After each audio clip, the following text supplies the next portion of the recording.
চাঁদাবাজি দেখেন যে আপনার শাহ আলী মাজারে আক্রমণ নিয়ে কি পরিমাণ একটা বয়ান তৈরি করা হইল। তৌহিদি জনতা, জামাত শিবির, হুজুররা ১৫০ লোক মিলে ওখানে কেওয়াস তৈরি করে ফেলেছে। কিন্তু শাহ আলী মাজারের যে ৪০০ দোকান আছে একটা ট্রাস্টের, ঢাকাতে যেই ট্রাস্টের যেই মাজারের ৪০০ দোকান থাকে সেটা কত হাজার কোটি টাকার সম্পত্তি সেটা কি বোঝেন? ৪০০ দোকান দখল করবার জন্য কি তৌহিদি জনতা যায়? ওই ৪০০ দোকানের মালিকানা, ব্যাংক অ্যাকাউন্ট, ট্রাস্ট, সিন্দুক দখল করার জন্য কি জামাত শিবিরের পোলাপান যাবে? মানে জামাতের আমির ও এলাকার এমপি অথবা জামাতের ৩টা সিট পাশাপাশি, তার মানিজ্যত রক্ষার জন্য তো সে ওই এলাকায় চাঁদাবাজিটা করবে না। এটা তো কমন সেন্সে পড়ে না, তার যে রাজনৈতিক চরিত্র। সেইখানে পুরো বয়ান তৈরি করা হইল যে হুজুররা, জামাতিরা এখানে মব তৌহিদি সন্ত্রাস করতেছে ভারতের গণমাধ্যমে। যেটা আড়াল করা হলো এই বিএনপির দখলদার গণমাধ্যমগুলোতে, সেটা হচ্ছে যে এখানে ৪০০ দোকানের মালিকানা ট্রাস্ট বদলের রাজনীতি চলছে, হাজার হাজার কোটি টাকার ব্যবসা বাণিজ্য চলছে। এবং এই ট্রাস্টের দায়িত্ব কারা দেবে? এটা শুধু গাঁজাখোররা তো ট্রাস্ট চালায় না, গাঁজাখোরদেরকে তো প্রতিদিন গাঁজা খাওয়ার ব্যবসা করে দিতেছে, ওখানে বেশ্যাখানা আছে সেগুলো করার ব্যবস্থা করতেছে। কিন্তু এর মূল ব্যবসাটা কি? মূল ব্যবসাটা তো চাঁদার টাকা, ৪০০ দোকানের মালিকানার টাকা, ট্রাস্টের টাকা, যেটা আওয়ামী লীগের লোকজন এখনও বকরা পায় ওই পাশ থেকে, মিলেমিশে ভাগ বাটোয়ারা করে খাইতেছে। তো এই ঘটনা বিভিন্ন মাজারে আমরা এর আগেও দেখেছি যে কোটি কোটি টাকার মাদকের ব্যবসা আছে, এই ব্যবসাটা কে নিয়ন্ত্রণ করবে? অতএব খবরের গোড়ায় না গিয়ে এই যে বয়ানের রাজনীতি, মবের দিকে নিয়ে যাওয়া হচ্ছে, মাজার ভাঙার দিকে, তৌহিদি জনতা, জঙ্গি উত্থান, এই রাজনীতিক বয়ানগুলো দেশের জন্য ক্ষতিকর। এগুলো আগে ওয়ার্ক করে নাই এবং ভবিষ্যতে এগুলো ওয়ার্ক করবে না। কবরস্থান থেকে চোর দখল, মানে বিএনপি নেতা কর্মীদেরকে গ্রেফতার করা হয়েছে। তো অতএব সেই জায়গাগুলোতে আমাদের দেখা দরকার সরকারের, যে এই যে ব্যাপক মাত্রায় আপনার দলের নেতাকর্মীরা চাঁদাবাজি করতেছে ২৪-এর ৫ই আগস্ট থেকে। চাঁদাবাজিটা এখন থেকে শুরু করা হয়নি। হাট ঘাট, মাঠ ইজারা, ডিশের ব্যবসা, নেটের ব্যবসা, ময়লার ব্যবসা, সব কিছু ইতিমধ্যে বিএনপির দখলে, সব নেতাকর্মীদের দখলে। বলা হচ্ছিল যে আমরা তো দল থেকে বহিষ্কার করছি, তাদের পদ পদবি স্থগিত করতেছি, আমরা তো এখন কারো বিচার করতে পারবো না, নির্বাচিত হয়ে আসলে আমরা বিচার করতে পারবো।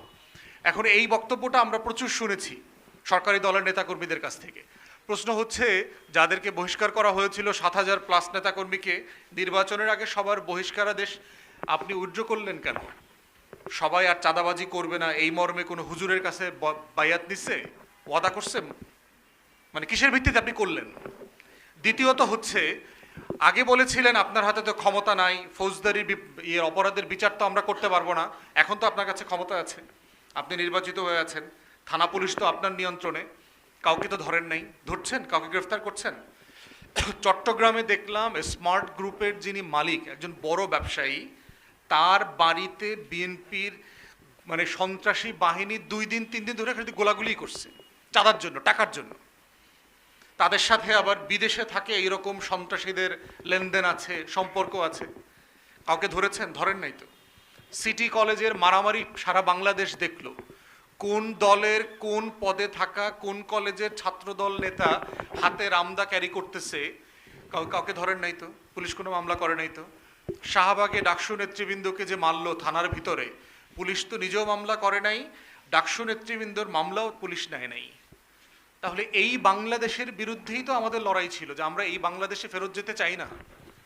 আমরা তো চাচ্ছিলাম এমন একটা বাংলাদেশ যেখানে আমি ন্যায্যতা পাবো, মামলা করা, অধিকার চাওয়া, অধিকার নষ্ট হয়ে গেলে আইন শৃঙ্খলা বাহিনী প্রশাসন দায়িত্ব নেবে, সেই জায়গাটাই তো আমরা চেয়েছিলাম। ঈদের আগের কথা আপনার মনে আছে, এক ব্যবসায়ীকে বিএনপির নেতা হেনস্থা করলো, সে নাকি তারেক রহমানের বন্ধু, কারণ সে অফারে পাঞ্জাবি সেল করতেছে, তার দোকানে ব্যবসা বেশি হইতেছে, তার দোকান বন্ধ করে দিল, আপনারা দেখছেন। এরপরে এই যে রিসেন্টলি দেখবেন যে বড় বড় ব্যবসায়ীরা এখন তুলতেছে, যে আপত্তি তুলছে যে আপনি ব্যবসা বান্ধব পরিবেশ করে দিতে পারছেন না, কিন্তু কর বাড়াচ্ছেন সব জায়গাতে। এবং এইবার বাজেটে বাংলাদেশের নিম্নবিত্ত মধ্যবিত্ত জনগণ বুঝবে কত ধানে কত চাল। সারা পৃথিবীতে হচ্ছে কর আরোপ করা হয় হচ্ছে আয়ের উপরে, কিন্তু এইখানে সকল সেভিংসের উপরে কর আরোপ করার চেষ্টা করা হচ্ছে। যার রেগুলার কোনো ইনকাম নাই, কিন্তু হয়তো 5 লাখ টাকা 10 লাখ টাকা ব্যাংকে সেভিংস আছে, তার উপরে যদি ট্যাক্স দিতে হয়, এই লোকটার সেভিংস শেষ হয়ে তো জিরো হয়ে যাবে, তার সংসার চলবে কিভাবে? এটার প্রস্তাব করা হচ্ছে কোনো কোনো জায়গায়। ব্যবসায়ীরা যেটা বলছেন, দেখেন রেস্টুরেন্ট ব্যবসার মালিক সমিতির যারা আছেন তার পক্ষ থেকে দেখলাম 19 ধরনের কাগজপত্র নিতে হয়। এটা হলো রাষ্ট্রীয় চাঁদাবাজি।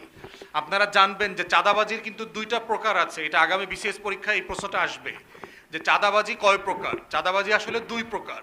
একটা হচ্ছে রাষ্ট্রীয় চাঁদাবাজি, যেটাকে আমরা ঘুষ অর্থে বলি, যেটাকে আমরা স্পিড মানি বলি, একটু দিলে পরে গতি বাড়ে। ফাইল তো হাঁটে না, ফাইলের নিচে তখন চাকা লাগানো হয়, টাকা দিলে ফাইলের নিচে চাকা লাগায় দেয়, ওই চাকায় করে ফাইল তখন এই টেবিল থেকে ওই টেবিলে দৌড়ায় দৌড়ায় চলে যায়। এইটার নাম হচ্ছে রাষ্ট্রীয় চাঁদাবাজি। রাষ্ট্রর সোনার বাংলার প্রত্যেক ডিপার্টমেন্টে এই রাষ্ট্রীয় চাঁদাবাজি প্রাতিষ্ঠানিক আকার ধারণ করেছে। এর বাইরে হলো বেসরকারি চাঁদাবাজি, প্রাইভেট সেক্টর চাঁদাবাজির প্রাইভেট সেক্টর আছে। এইটা হলো আমাদের রাজনৈতিক দলগুলো নিয়ন্ত্রণ করে, মেইনলি হচ্ছে সরকারি দল, এবং তারাই হচ্ছে বাংলাদেশে এখন সবচেয়ে বড় কর্পোরেট কোম্পানি। তাদের নিয়ন্ত্রণে সবচেয়ে বেশি কর্মচারী কাজ করে এখন এই দলে। অতএব সেই বাস্তবতায় ব্যবসায়ীদের উপর আপনি ট্যাক্স আরোপ করছেন, সেবা দিচ্ছেন না, তাকে রাষ্ট্রীয় চাঁদাবাজির মুখোমুখি হতে হচ্ছে, বেসরকারি প্রাইভেট সেক্টরের সরকারি দলীয় চাঁদাবাজির মুখোমুখি হতে হচ্ছে। অতএব এটা থেকে মুক্তি না হওয়া পর্যন্ত আপনার এই কর দেওয়ার জন্য সে কেন আগ্রহী হবে? কি কারণে সে কর দেবে বলেন? কোন যৌক্তিক কারণ আছে? অতএব সেই বাস্তবতায় আমরা বারবার বলেছি, ঝুটের ব্যবসা দেখেন, আমরা ইতিমধ্যে দেখেছি গত 3 মাসে অনেক ব্যবসায়ী ব্যক্তিগতভাবে আমাদেরকে ফোন করে দেখা করে কথা বলেছে। তার কোম্পানির ইন্ডাস্ট্রির ঝুট ব্যবসা আছে, আপনারা জানেন ইন্ডাস্ট্রিতে যে আপনার এই যে কাপড়ের থান যেটা থাকে, এটা ব্যবহার করার পরে যে অবশিষ্ট অংশ থাকে, এইটার দখল মালিকানা হচ্ছে সবসময় সরকারি দলের চাঁদাবাজ গুন্ডারা, এলাকার স্থানীয় মাস্তানরা ডিল করে। সাভার, আশুলিয়া, গাজীপুর, নরসিংদী, নারায়ণগঞ্জ, চট্টগ্রাম সব জায়গাতে আমরা একই খবর পাচ্ছি যে এই ঝুট ব্যবসার নিয়ন্ত্রণ ইতিমধ্যে লোকাল সরকারি দলের নেতাকর্মীরা নিয়ে গেছে। পাশাপাশি হচ্ছে নগদ বখরা, নগদ তাদেরকে টাকা দিতে হচ্ছে। তারপরে থার্ড হচ্ছে দখল, ইতিমধ্যে অনেক প্রতিষ্ঠানের মালিকানা দখল হয়ে গেছে, এবং চাঁদা না দিলে, ঝুট না দিলে ওই লোকটাকে আওয়ামী লীগ বানায় তারপরে জুলাইয়ের একটা মামলায় দিয়ে দিচ্ছে। তাহলে বয়ানটা দেখেন যে তুই টাকা দিবি, নাহলে তোর আওয়ামী লীগ বানায় দিব, আওয়ামী লীগ বানায় জুলাইয়ের মামলায় দিয়ে দিব। আপনারা দেখছেন না, শেখ হাসিনা, আসাদুজ্জামান কামাল, তারপরে আরো 200, ওই 200-র ভিতরে লোকাল থানা পুলিশকে মিলায়া ওই ব্যবসায়ীর নামটা ঢুকায় দিয়ে আরো 5 কোটি টাকা নিয়ে নিবে, নিয়ে আবার ওসিকি দিয়ে ওখানে নাম কাটায় দেয়।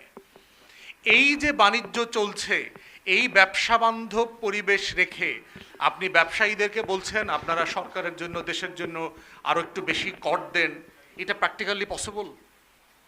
অতএব এই যে সামগ্রিক চাঁদাবাজি, এবং দেখবেন আমরা গত কেয়ারটেকারের সময় থেকে এই কথাগুলো বারবার বলছি, এবং অন্তর্বর্তীকালীন সরকারের অনেক উপদেষ্টা পর্যন্ত বলেছে যে কারওয়ান বাজারে জিনিসের মানে 37 টাকা কেজি বেগুনের দাম এইখানে 120 টাকা কেমনে হইল, অথবা 5 টাকা, 7 টাকা, 8 টাকা কেজি আলু, সেইটা কারওয়ান বাজার আসতে আসতে 80 টাকা কেমনে হইল, এটার পুরো চিত্র সাংবাদিকরা গণমাধ্যমে বিভিন্ন সময় আমাদেরকে দেখিয়ে দিয়েছে।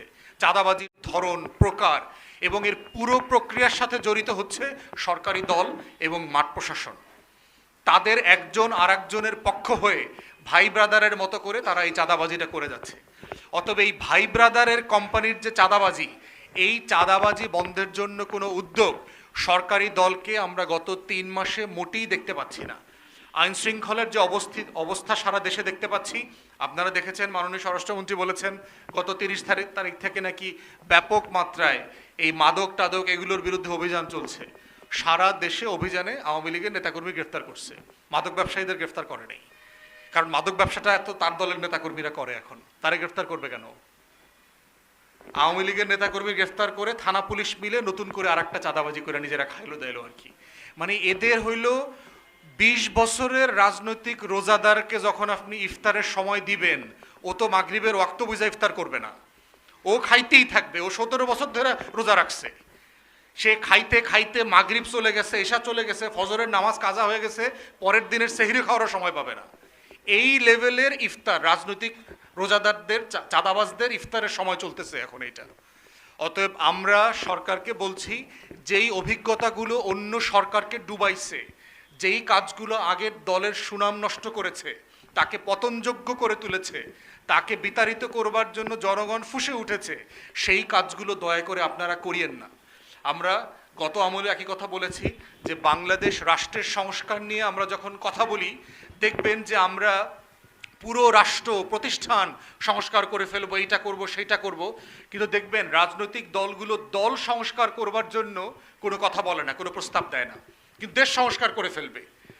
দলের ভিতরে গণতন্ত্র নাই, কিন্তু বলে আমি ক্ষমতায় আসলে দেশে গণতন্ত্রায়ন করব।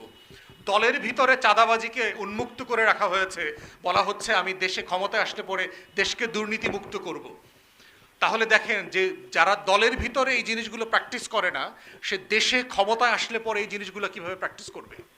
অতএব আমরা পরিষ্কার করে দেখতে পাচ্ছি যে সরকারের যে কোনো অ্যাকশন নাই, এবং আপনি যেহেতু দলীয় বিবেচনায় পুলিশের, র্যাবে বিভিন্ন জায়গাতে পদায়ন করছেন, এসপিডিসি বানাচ্ছেন, আপনার দলের সাবেক নেতাকর্মীরা পদায়িত হয়ে তার দলের বর্তমান নেতাকর্মী এবং প্রাইভেট সেক্টরের চাঁদাবাজদেরকে ধরবে, এটা তো কাম্য হইতে পারে না। এটা আশা করার কোনো যৌক্তিক কারণ নাই। অতএব মাননীয় প্রধানমন্ত্রী, আপনি বারবার যেই কথা বলছেন যে জুলাই সনদ নাকি আপনি অক্ষরে অক্ষরে পালন করবেন, বাস্তবায়ন করবেন, বাংলাদেশটাকে গড়ে তুলবেন, যেই কথাগুলো ওয়াদাগুলো আপনি দিচ্ছেন, এই কথার সাথে আমরা কোনো মিল খুঁজে পাচ্ছি না কাজে। আপনি ভাইস চ্যান্সেলরদেরকে পাশে বসায় ঢাকা বিশ্ববিদ্যালয়ে বললেন যে দেশে উচ্চশিক্ষার পরিবেশ নষ্ট করার পিছনে হচ্ছে রাজনৈতিক বিবেচনায় শিক্ষক অ্যাপয়েন্ট করা। আপনার পাশের ভিসিদেরকে কারা অ্যাপয়েন্ট করছে? এই ধান কাটা ভিসিদেরকে কারা কারা লাগাইছে খেতে? আপনি তো লাগাইছেন, আপনারাই তো লাগাইছেন। তো ধান কাটা ভিসি বানায়া হেগরে সামনে রাইখা জাতির উদ্দেশ্যে ওয়াজ মাহফিল করতেছেন যে এদের কারণেই নাকি দেশের শিক্ষা প্রতিষ্ঠানে লেখাপড়ার মান বাড়তেছে না। এটা তো মিলল না তো কথা কাজে। তাই আমরা চাচ্ছি মাননীয় প্রধানমন্ত্রী এবং স্বরাষ্ট্রমন্ত্রীর কথা কাজে মিল। সংবিধানে লেখা না থাকলেও দয়া করে আমাদেরকে এই চাঁদাবাজ মুক্ত একটা বাংলাদেশের সুযোগ করে দেন।